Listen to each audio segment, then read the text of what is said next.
జై శ్రీరామ్. నమస్కారం అండి. 2025 అక్టోబర్ మాసంలో ద్వాదశ రాశి వాళ్ళ మాస ఫలితాంశాలు ఎలా ఉన్నాయో తెలుసుకుంటూ వెళ్దాం. దానికన్నా ముందు ఈ ఒక మాసంలో గ్రహ సంచారం ఎలా ఉందో తెలుసుకునే ప్రయత్నం చేద్దాం. ముఖ్యంగా ఈ ఒక మాసంలో రాహు కుంభరాశిలో సంచారం, శని మీనరాశిలో సంచారం, కేతు సింహరాశిలో సంచారం, అలాగే గురువు గారు మిథున రాశిలో సంచారం చేస్తున్నారు. అయితే అక్టోబర్ 18వ తేదీ తర్వాత ఆయన కర్కాటక రాశికి వచ్చి సంచారాన్ని ప్రారంభం చేస్తున్నారు. అతిచార మార్గంలోనే, అంటే తొందరగా యాక్చువల్లీ గురువు వచ్చేసి ఒక రాశిలో ఒక సంవత్సరం పాటు ఉండాలండి. అలాంటిది గురువు అతిచారంగా అంటే తొందరగా నెక్స్ట్ హౌస్కి రావడం అనేది జరుగుతున్నది ఒక సంవత్సరంలో. ఈ సంవత్సరం ఒకటే కాదండి, దాదాపు 2032 వరకు కూడా ఆయన తొందరగా రాశులు మారడము, మళ్ళీ వక్రించడము, మళ్ళీ వెనక్కి వెళ్ళడము, మళ్ళీ నెక్స్ట్ హౌస్కి వెళ్ళడము, ఇట్లాంటివి ఎక్కువగా చేస్తూ ఉన్నాడు. కాబట్టి గురుగ్రహ ఒక రాశి మార్పు అతిచారంగా ఈ ఒక మాసంలో కర్కాటక రాశికి వచ్చి సంచారాన్ని ప్రారంభం చేస్తున్నారు. ఇక సూర్యుడు అక్టోబర్ 17 వరకు కన్యా రాశిలో సంచారం, తదుపరి తులారాశికి వచ్చి సంచారాన్ని ప్రారంభం చేస్తున్నారు. ఇక బుధుడు అక్టోబర్ 3వ తేదీ వరకు ఆయన కన్యా రాశిలో, తదుపరి తులారాశిలో వచ్చే సంచారం. అక్టోబర్ 24వ తేదీ వరకు మాత్రమే తులారాశిలో బుధుడు సంచారం, తదుపరి వృశ్చిక రాశిలో వచ్చే సంచారాన్ని ప్రారంభం చేస్తున్నారు. ఇక శుక్రుడు అక్టోబర్ 9వ తేదీ వరకు ఆయన సింహరాశిలో సంచారం, తదుపరి కన్యా రాశిలో సంచారాన్ని ప్రారంభం చేస్తున్నారు. ఇక కుజుడు అక్టోబర్ ఈ ఒక మాసంలో 27వ తేదీ వరకు తులారాశిలో సంచారం, తదుపరి స్వక్షేత్రమైన వృశ్చికానికి వెళ్ళి సంచారాన్ని ప్రారంభం చేయబోతున్నారు. ఈ ఒక గ్రహ సంచారం రీత్యా ఈ ఒక ద్వాదశ రాశుల వాళ్ళకి ఒక్కొక్క రాశి గురించి మనము తెలుసుకుంటూ వెళ్దాం. ముఖ్యంగా చూడండి, ఈ గోచారం అనేది, గోచారంలో ఒక రాశి నుంచి ఇంకొక రాశికి ప్లానెటరీ పొజిషన్ మారుతూ ఉంటుంది, అంటే గ్రహాలు మారుతూ ఉంటాయి. ఆ గ్రహాలు బట్టి మనము ఈ ఫలానా రాశి వాళ్ళకి ఇలాంటి ఫలితాలు రాబోతున్నాయని మనము చెప్పబోతున్నాం. అయితే ఒక రాశిలోనూ కూడా లక్షల మంది ఉంటారండి. అందరికీ కూడా సేమ్ ఫలితాలు ఉండవు. దీన్ని అర్థం చేసుకుంటే చాలా మంచిది. ఎందుకంటే వాళ్ళ స్వజాతకం అని ఉంటుంది. అంటే వైయక్తిక జాతకంలో దశాభుక్తి ఏం జరుగుతుందో దానికి సంబంధించిన ఫలితాలు ఎక్కువగా ఉంటాయి. ఇది ఎంతమంది అర్థం చేసుకుంటారో తెలీదు, బట్ ఇది ఫ్యాక్ట్ అండి. ఓన్లీ గోచారంలో రాశి ఫలితాలు ఫలానా రాశికి బాగుంది, ఫలానా రాశికి గురుబలం అనగానే లైక్ మనకంతా మంచి జరుగుతుంది, గురుబలం వచ్చేసింది. గురుబలం అంటే ఒక సంవత్సరం ఉంటుంది అంతే.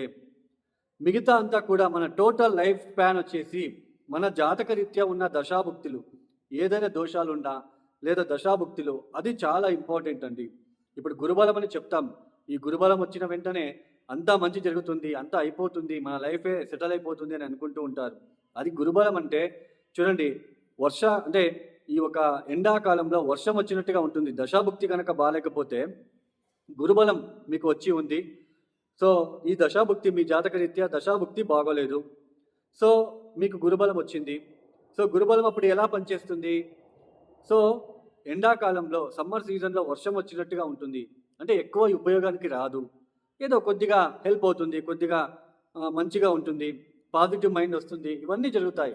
టోటల్ హోల్ మొత్తం జీవితంలో ఇలా జరగదు. గురుబలం అంటే తాత్కాలికం మాత్రమే. దశాభుక్తి చాలా ఇంపార్టెంట్. దీన్ని ఎప్పుడైతే అర్థం చేసుకుంటారో అప్పుడు మనకి జ్యోతిష్యం శాస్త్రం మీద ఒక అవగాహన పెరుగుతుంది. ఇక ఒక రాశి గురించి తెలుసుకుంటూ వెళ్దాం. 2025 అక్టోబర్ మాసంలో కుంభరాశి వాళ్ళకి, ఈ కుంభరాశి వాళ్ళకి గత కొద్ది రోజులు అట్లీస్ట్ గురుబలం ఉంది.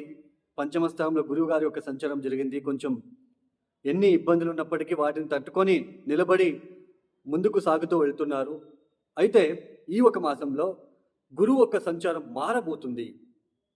అక్టోబర్ 18వ తేదీ తర్వాత గురువు గారు 6వ స్థానానికి వెళ్ళిపోతాడు, 6వ స్థానానికి వెళ్ళిపోతున్నాడు.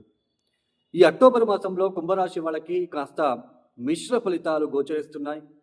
ఇంటా బయట ఒత్తిడులు ఎదుర్కోవడం లాంటిది, వ్యాపారంలో అభివృద్ధి లేకపోవడము, వ్యాపారంలో ఆర్థిక విషయాలలో ఇబ్బందులు వచ్చే సూచనలు, కుటుంబరీత్యా కాస్త ఇబ్బందులు వచ్చే సూచనలు, వేళకు సరైన భోజనం చేయలేకపోవడము, సరిగ్గా తినలేకపోవడము, అలానే థ్రోట్కి సంబంధించింది, పంటికి సంబంధించిన కొన్ని ఇబ్బందులు వచ్చే సూచనలు, కుటుంబ ఆర్థిక రీత్యా ఎక్కువ డిస్టర్బెన్సెస్ చూపిస్తూ ఉందండి ఈ కుంభరాశి వాళ్ళకి.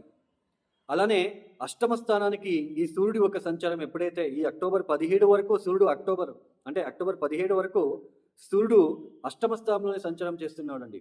భార్యాభర్తల మధ్య కొన్ని ఘర్షణ ఒక వాతావరణం లాంటిది, లేదా మీ భార్యాభర్తల మధ్య ఎవరో కుటుంబ వ్యక్తులు వచ్చి ఏదైనా ఇబ్బందులు పెట్టడం లాంటిది, మీరు ర్యాష్గా మాట్లాడడం లాంటిది, ఎమోషనల్గా ఫీల్ అవడం లాంటిది, థ్రోట్కి సంబంధించిన infection, back pain, stomach related issues లాంటిది, ఇలా కొన్ని ఇబ్బందులు ఈ ఒక మాసంలో వచ్చే సూచనలు ఎక్కువగా ఉంటాయి.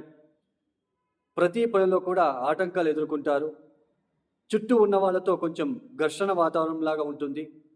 అనవసరమైన ప్రయాణాలు చేస్తారు, అనవసరంగా ఆలోచిస్తారు, అనవసరమైన విషయాలలో ఎక్కువ మీరు టెన్షన్ తీసుకోవడానికి ఛాన్సెస్ ఎక్కువగా ఉంటాయండి.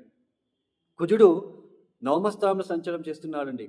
ఈ ఒక సమయంలో తండ్రితో కావచ్చు, తండ్రి అంటే వారసత్వ ఆస్తి విషయంలో కావచ్చు, ఇబ్బందులు తలెత్తే సూచనలు అండి ఎక్కువ అవుతూ ఉంటాయి ఈ సమయంలో. అయితే బుధుడి యొక్క సంచారం బాగున్నప్పటికీ మనకి బుధుడు ఈ నవమస్థానానికి వెళ్ళిపోతాడు. నవమస్థానానికి వచ్చినప్పటికీ కూడా పెద్దగా ఇక్కడ ఆర్థిక విషయాల్లో అయితే ఇబ్బందులు తగ్గే ఒక ఆస్కారం అయితే ఉండదండి. ఆర్థికంగా ఇబ్బందులు కొనసాగుతూ ఉంటాయి. మీరు ఎంత కమ్యూనికేషన్ అంటే నేను ఏదో ఒకటి చెప్పాలి, నేను వాళ్ళకి అర్థం చేపించాలి అని మీరు ఎంత ప్రయత్నం చేసినా కూడా అక్కడ మీకు ఆపోజిషనే జరుగుతూ ఉంటుంది. ఇలాంటి సిచ్యుయేషన్ ఈ కుంభరాశి వాళ్ళు ఎక్కువ ఫేస్ చేయాలి. కొంచెం ప్లానెటరీ పొజిషన్ బాగోలేదు, కొంచెం ఇబ్బందులు ఉండే ఆస్కారాలు ఉంటాయి కాబట్టి కొన్ని జాగ్రత్తలు పాటించండి. వేళకు సరైన భోజనం చేయడము, అనవసరమైన విషయంలో అది అవసరమైనప్పటికీ టెన్షన్ తీసుకోకండి. టెన్షన్ తీసుకుంటే ఈ సమయంలో ఈ ప్లానెటరీ పొజిషన్ బాగాలేదు కాబట్టి కొంచెం మీకు ఇంకా నెగిటివిటీనే కనిపిస్తూ ఉంటుంది. ఎక్సెస్ ఆఫ్ హీట్ అవ్వడము, ఆరోగ్యరీత్యా ఇలా కొన్ని ఇబ్బందులు వచ్చే సూచనలు ఉంటాయి కాబట్టి అనవసరమైన టెన్షన్లు మానేసుకోండి. వృథా ప్రయాణాలు తప్పించండి. ఆర్థిక విషయాలలో ఇతరుల్లో అంటే ఆర్థికంగా ఎవరికైనా సహాయం చేయడానికి వెళ్ళి మీకు కష్టం తెచ్చుకునే పరిస్థితులు వస్తాయి కాబట్టి కొంచెం జాగ్రత్తలు పాటిస్తే మంచిదండి.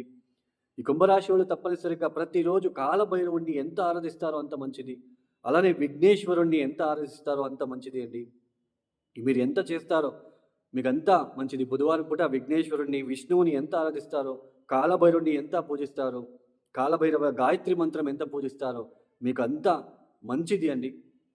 ఇక ఈ వీడియో మీకు నచ్చితే లైక్ చేయండి, షేర్ చేయండి, సబ్స్క్రైబ్ చేసుకోండి. అలానే ఎవరికైనా ఆస్ట్రాలజీ కన్సల్టేషన్ కావాలనుకున్న వాళ్ళు డిస్ప్లే అవుతున్న నెంబర్కి నేరుగా కాల్ చేయండి. ప్రాబ్లమ్స్ చెప్పుకోరాదు, మీరే మీ ప్రాబ్లమ్స్ చెప్పుకుంటే ఎలా? డేట్ ఆఫ్ బర్త్ టైం తీసుకొని మేము చెప్పాలి ఏ ప్రాబ్లం ఉంది, ఇలానే ఉంటుందా ఇంకా కొద్ది రోజులు, లేదైనా ఏమైనా చేంజెస్ కనిపిస్తూ ఉందా, ఏ పరిహారాలు పాటిస్తే బాగుంటుంది, మీరే కష్టపడి చేసుకోవాలండి. అలాంటి పరిహారాలు నా దగ్గర ఉంటాయి. సో ఎవరికైనా ఇంట్రెస్ట్ ఉంటే కాల్ చేయండి. సర్వే జనం సుఖినో భవంతు. ధన్యవాదములు. జై శ్రీరామ్.